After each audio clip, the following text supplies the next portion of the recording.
অন্তত কিনেন। তারপরে ইসলামের ইতিহাসের বই কিনেন। 6 নম্বর ইসলামের ইতিহাসের বই কিনেন। 7 নম্বর ইতিহাস না জানলে কিন্তু আমরা শেকড় চিনতে পারবো না। 7 নম্বর হচ্ছে এই 4 খলিফার জীবনী, সাহাবীদের জীবনী, তাবেঈদের জীবনী, ইমামদের জীবনী, এগুলো কিনেন।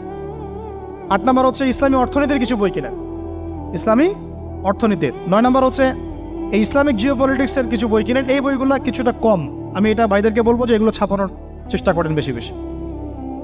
আর 10 নম্বর হচ্ছে ইসলামী ফিকহের যে মাসলা মাসাইলগুলো জানার জন্য কিছু বই আছে, এইগুলো। এই 10টা সাবজেক্টের বই একটা একটা করে কিনে বাসায় চলে।